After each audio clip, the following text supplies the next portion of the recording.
araw-araw nandiyan. Amen po ba doon? Kasi yung mag-isip ka na kahit napakakunting paghahamak sa kapwa mo, kasalanan yan sa Panginoon. Kaya hindi po natin pwedeng sabihin na, Ate Jay, graduate na ako dyan. Hindi na ako ganyan ngayon.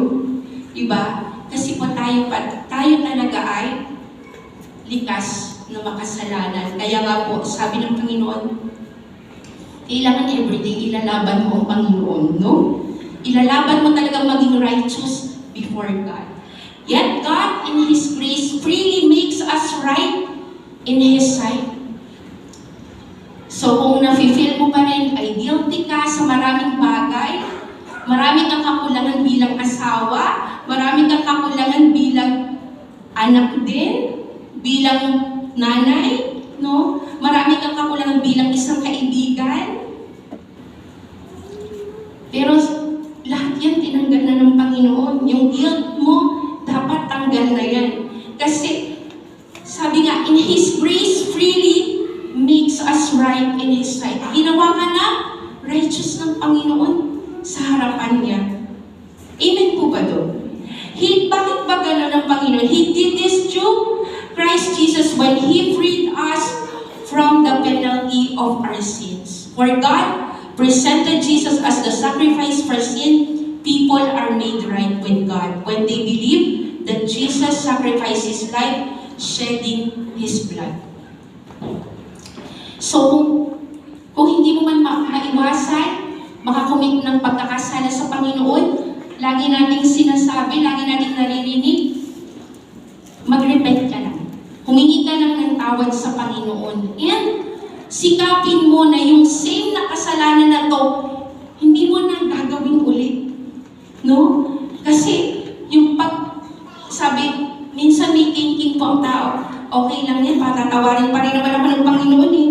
Kasi ang Lord mahabagin naman. No?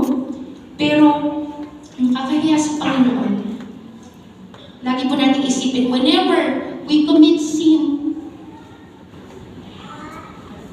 pinapako natin ng Panginoon. No? Pinako na naman natin ng Panginoon para lang tubusin ulit tayo.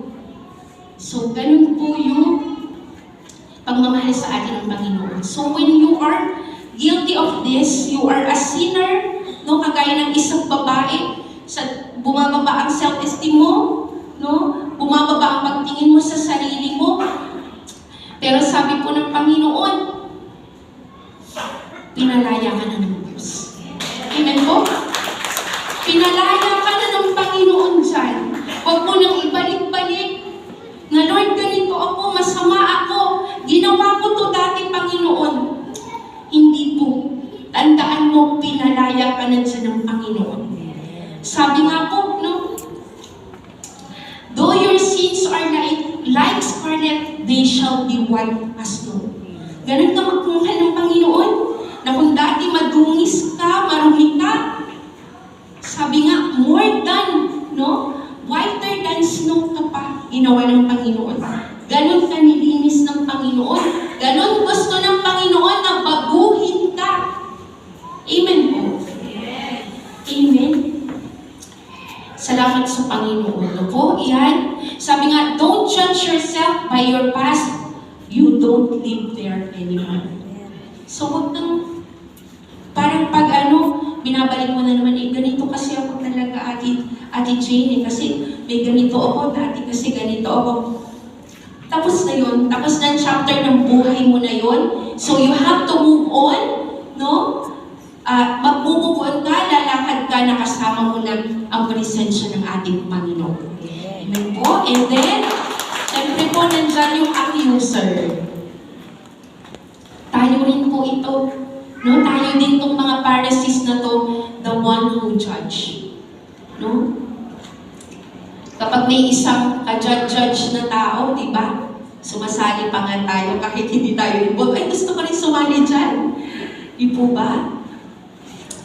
So, pero sabi ng Panginoon, in Matthew 5:3-5, why do you look at the speck of sawdust in your brother's eye, and pay no attention to the plank in your own eye? Pag inuunang pang tingnan yung dumi sa mata ng kapwa mo? No? How can you say to your brother, let me take the speck out of your eye, when all the time there is a plank in your own eye? You hypocrite. Hipokrito pala tayo pag gano'n, no?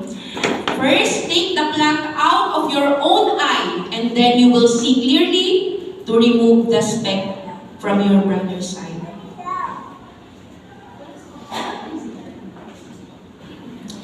Ibig sabihin lang, before ka tumingin, no, sa kakulungan ng ibang tao, tingnan mo muna ang sarili mo. Before ka mag-judge ng isang tao, husgahan siya, tingnan mo muna ang sarili mo, no? Sabi nga, pwede ka lang mag-judge kapag ikaw perfecto. Perfecto po ba tayo? Ang layo po natin sa pagiging perfecto. Hindi po ba tayo? Ang layo pa natin sa pagiging perfecto. And, pero, talagang may tendency tayo mag-accuse, no? Mas inuuna natin pakialaman yung iba kaysa sa sarili natin. Ano po? Mag-a-accuse talaga tayo, ganun po. Kahit ngayon yung in general, nature ng tao. Halimbawa, niloko ko ng isang tao. Diba? Halimbawa, ikaw, mag-boyfriend-girlfriend pa lang kayo, no? Niloko ka. Ayaw mo na. Sabi, ay, hindi na ako mag-aasawa, mga manloloko naman yung mga lalaki na yun. Di po ba kahit yung mga matitinong lalaki, dinamay mo na? Or, isipin mo, pag sinabi ang pulis, ano pong masasabi niya sa mga pulis? May mga asawa ba nagtatalo? Di po ba? Pag nakakakita tayo ng pulis, iisipin agad natin, lalo naman pag dun sa traffic, sa isipin natin, ay, nangungutong siguro yung mga yan. Di po ba? May ganun po tayo. Dinadamay na natin lahat. At pag sinabing politiko, di ba isipin natin lahat sila kurap? Nakakaawa naman yung matitino, no? Na talaga nagpapagal para po sa kanilang posisyon. Eh, hindi maiwasan. Laging sasabihin natin, hindi maiwasan, ganun kasi ang karamihan eh. Pero hindi nga kasi lahat, no? Hindi sila lahat ganun. Kaya, wala po tayong karapatan na in-charge sila in general. Or even an individual, kahit pag ginagawa niya yan, ang Panginoon lang po ang may karapatang maghatol sa tao na yun. Amen po ba doon? Hindi po tayo ang maghahatol po sa ating kapwa, sa mga mali po nilang ginagawa. And, bakit nga ba ang mga tao madaling mag-judge ng iba? Ay, sorry. Hindi po guys. We don't know a person well. Yung unang-una, kaya naman tayo nag-judge ng tao, eh hindi naman natin kilala. Yung katabi mo ba, kilala mo ba yan? Yeah, pwede ma-judge mo ang isang tao kasi hindi mo naman talaga sila kilala eh. Di po ba madali lang sa'yo? Pero mag-start kang kausapin yan, kasamahin yan, lagi na kayong magkikita. Malalaman mo, ang lungkot-lungkot pala ng buhay niya. Ang dami-dami pala niyang pinagdadaanan. Kaya ikaw hindi mo na siya magagawang husgahan. Amen po ba doon? And we cannot identify with a person's belief system, values, or behavior. Hindi dahil magkaiba kayo ng pinapaniwalaan, eh i-judge na po natin ang ibang tao, no? Halimbawa, lumaki ka sa pamilyang hindi nagmamano. Tapos yung kaibigan, yung kakilala mo, magalang sila, nagmamano sila. Tapos, sasabihan ka, ano ba yan, mga parang wala naman kayong galang. Di ba may mga ganun po? Na kasi nga hindi mo kinalakihan, pag nakita ng ibang tao na ganun ka, hinuhusgahan ka, na walang respeto, hindi pala sila pinalaki na ganun. So, ang tendency mo, i-judge mo na. And even sa ating po kinakaanipang religion, no? Hindi po porke iba po yung mga practices nila, ay atin po silang huhusgan. Alam niyo po, ang nanay ko, meron siyang ganito dati. Kasi nga po, from Catholic kami, di ba, naging Christian po kami. So, ang nanay ko, meron siyang ganito dati na Sinasabi niya, ay, yung mga Katoliko, ano yan? Hindi siguro mahilig to sa mga yan. May ganun siya talaga. May ganun siya kasi bakit sila sumasamba sa mga ganito, mga ribulto, mga ganyan. May ganun po talaga siya. Pero lagi kong sinasabi sa kanya, Inay, sabi ko, hindi kayo ang mag-judge niyan. Hindi kayo husga niyan. Hindi mo kita ang puso ng mga yan. No? Tanging ang Panginoon lang at yung tao na yan ang nagkakaintindihan sa isa't isa. Lagi ko siyang nire-remind na gano'n na hindi mo dapat huhusgahan agad yung ibang tao na ganito ang paniniwala. No? Hindi porke alam mo you are standing na tama yung ginagawa mo, yung mga practices mo, no? Sa kinakaaniban mo, may karapatan ka na i-judge mo yung iba. Huwag po natin gagawin yun. Amen po ba doon? Yan. So, yan, dahil nga po, yung mga behavior, values na kinalakihan, iba-iba kasi po tayo. So, kung ano mang kinagawian ng mga kaibigan natin, kapwa natin, hindi po natin pwede laging itulad sa atin. Yan. And that person somehow threatens how we perceive ourselves. Ibig sabihin po nito, ginajudge natin ang isang tao kasi ayaw natin ng naaangatan tayo. Amen po ba doon? Sino pong guilty dyan?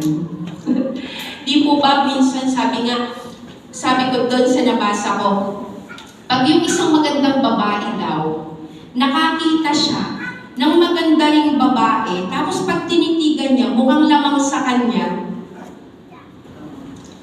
i-judge niya na yun. Mula ulo hanggang paa, hahanapan niya yun ng kapintasan. Diba? Hahanap at hanapan niya. Kasi nga po, natitreaten siya na kung mas maganda to sa akin. Ay, may bagong ladies, teka lang, mukhang mas magaling natin. Diba? May mga binsan, teka, may bagong ladies mo, mga ano yata, ito mukhang ganyan. So, ang tao po talaga, may ganong tendency, no? Pero, sabi po, huwag tayong ganon doon. Huwag natin pangunahan yung isang tao. Kasi sabi nga, kanya-kanya naman tayo ng bigay ng Panginoon. Amen po ba doon? May kanya-kanyang galing, may kanya-kanyang ganda. Yan. And sabi nga po, yung mga nagja-judge, judgmental people are unhappy with their own lives. Yung mahilig mag-judge, yun po yung hindi masasaya sa buhay nila. Kasi pag masaya ka sa buhay mo, you have a joyful heart, wala ka na, dead man na sa'yo lahat. No? Lahat ng negativity, hindi mo yan makikita. Kasi nag-uumapaw ang pagmamahal sa puso mo. Nag-uumapaw yung biyaya ng Panginoon sa'yo. Wala. Sabi nga, ikaw na yung unbothered. Diba? Yan ang gusto ko ngayon. Na kahit batuhin ka ng bashing, ng panghusga, unbothered ka. Hindi ka tinatamaan, hindi ka tinatablan. No? Their fears and insecurities surpass. So, mas nanaigsahan nila yung insecurity nila. No? May insecurity pa ba tayo? Sa sarili natin, may insecurity pa ba? Their fears and insecurities surpass their inner happiness and sense of contentment. So they judge, mock, and belittle people in order to have a sense of superiority. So lagi kasing ganun, gusto natin, tayo yung nakakalamang, no? Tayo yung nakakalamang. So, judge me when you are perfect. Sabi nga po sa isang quote, judge me when you are perfect. So ito po yung ano sa atin ng Lord na, kapag natitempt ka mag-judge ng isang tao, ask yourself first, am I perfect? Siyempre, ang sagot mo dyan, hindi. Kapag hindi ang sagot mo, hindi ka na mag-judge ng ibang tao. And sana po, yun yung i-practice natin. Whenever we are tempted to judge other people, outward appearance, ugali, no? Mga gawin nila. Kapag natitim tayong i-judge yan, tanungin natin ang sarili natin, am I perfect? No?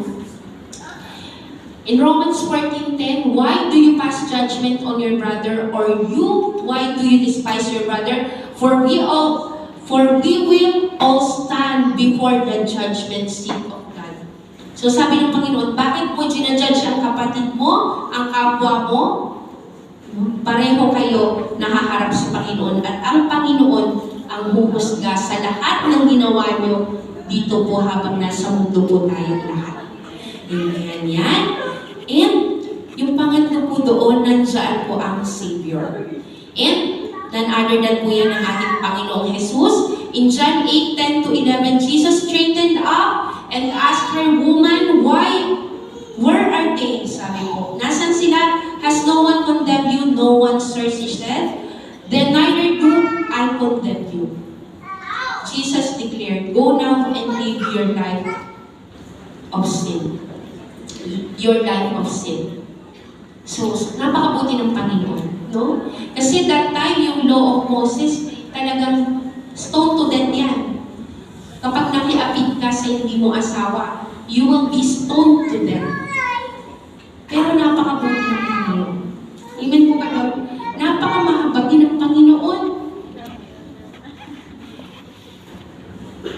Jesus is our God, full of mercy and grace.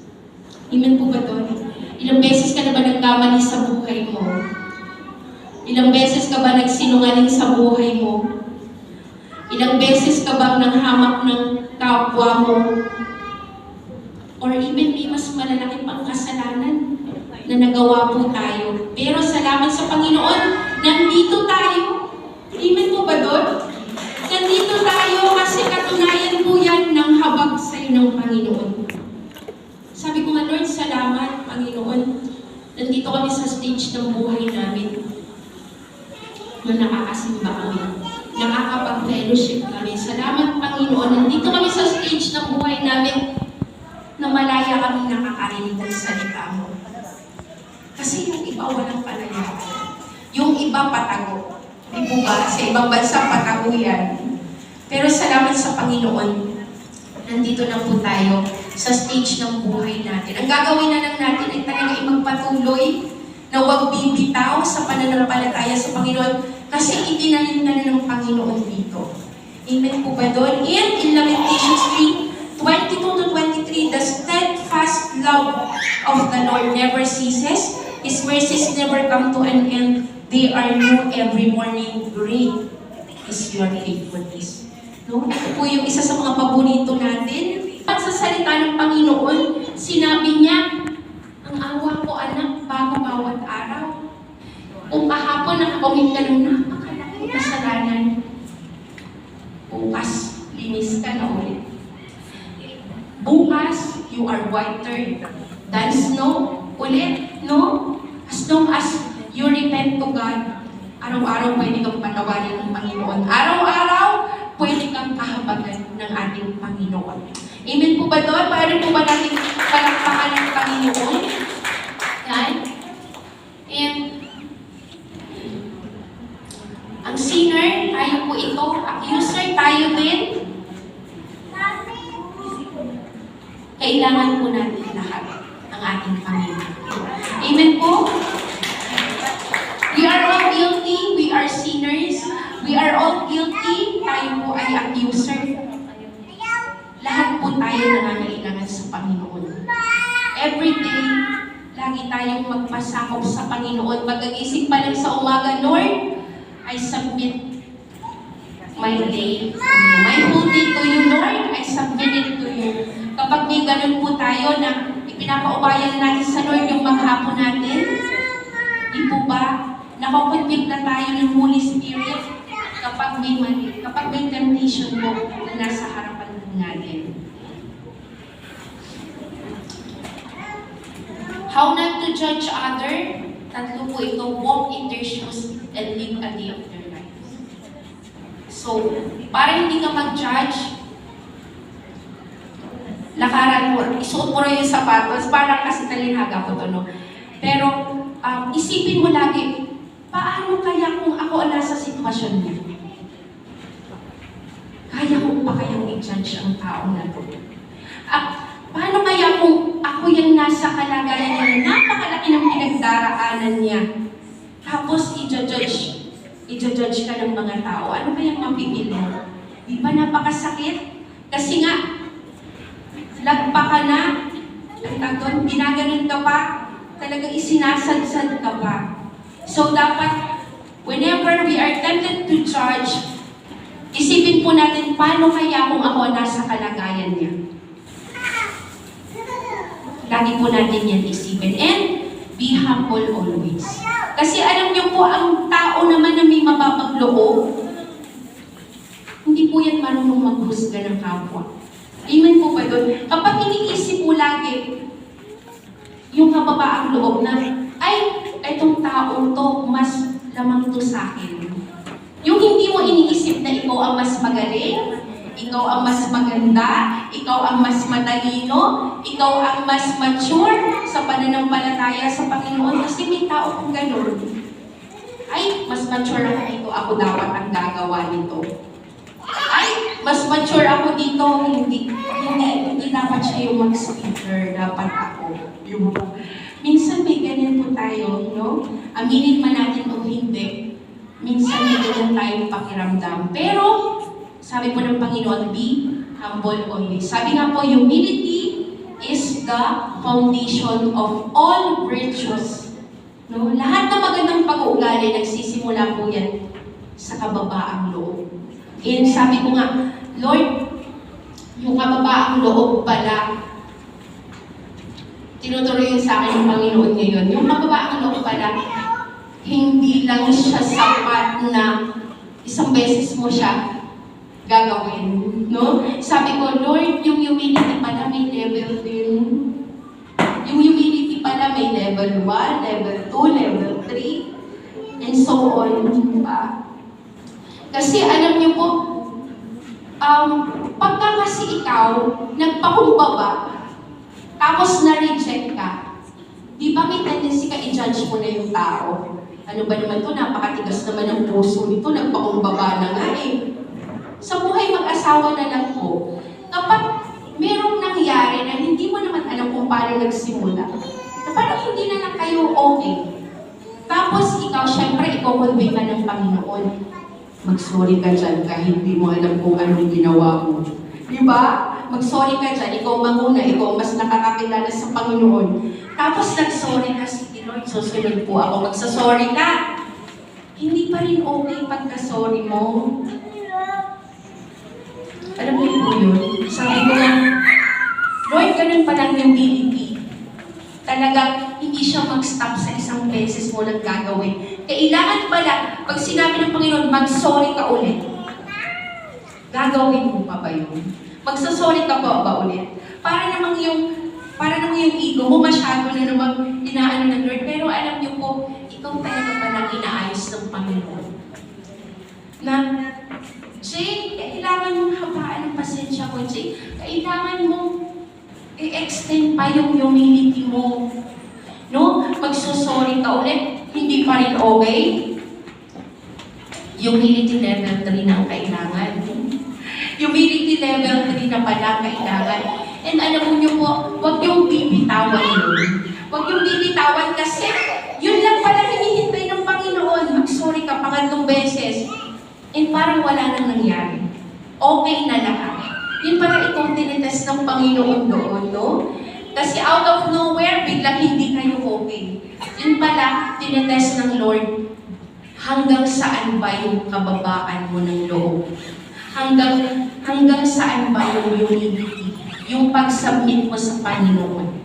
And love yourself and love your neighbors. So ito po lagi ang pinapagawa sa atin ng Panginoon. Sabi nga, what is the greatest commandment of God? It is to love the Lord our God with all our heart, our soul, our mind, and ang second, love your neighbors. No? Kagaya ng pagmamahal mo sa sarili mo. So yan po yung sabi ng Panginoon, wala na pong greater commandments ang Panginoon doon sa dalawa na yon. You have to love God and you have to love your neighbor. Kahit hindi ka mahal-mahal yung katabi mo, mahalin mo na rin, di ba? Kahit hindi ka mahal-mahal ang nasa paligid mo, sabi ng Panginoon, i-embrace mo yan, mahalin mo yan. Yan po ang standard ng Panginoon sa bawat isa. Eh, ang Panginoon niya hinayaan niya yung babae, di ba? Tayo pa kaya ang hindi kakayanin yun? Na mahalin ang kapwa natin kahit laging joke lang. Joke lang po. Yan. So, yan. Sorry. Ano mo nakikita niyo dyan sa picture na yan? Daw sabi ni Ate Flo. Ano mo nakikita niyo? Bilog? Black hole. Ha? Bilog. Itim na bilog.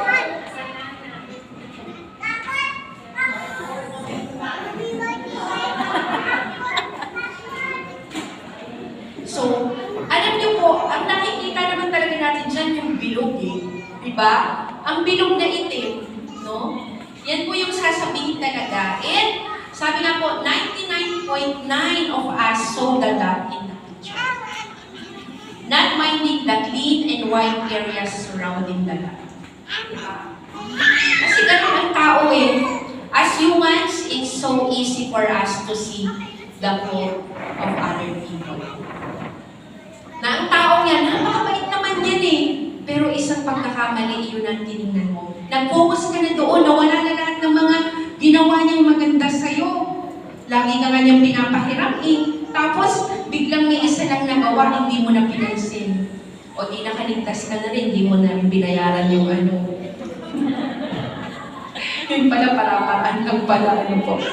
So, ganun po iyon. Ang tendency natin, makita ang kamalian ng ating kapwa. Kahit yan po ay 10 taon na gumagawa sa'yo ng kabutihan, magkamali lang yan ng isa, doon ka nagpo-focus. Ay, ayoko na dyan. Ganyan pala yan. So, ganun po tayo inang tao. Pero sabi ko, train your mind and heart to see the good in everything. Lagi po nating tingnan yung maganda sa ating kapwa. No? Huwag tayo mag-focus dun sa hindi maganda ng mga behavior, character nila, kundi mag-focus pa rin po tayo sa maganda. There is always something to be grateful for. No? Yung katabi mong yan, yung kaibigan mong yan, lagi naman yung may ginagawa at ginagawa yan sa'yo. No? Ginagamit niya ng Panginoon para pagpalain ang buhay niya.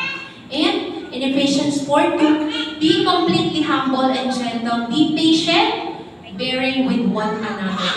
So lagi na po tayo maging humble, gentle, patient, bearing with one another in love. No? Lagi lang din tayong magmahal.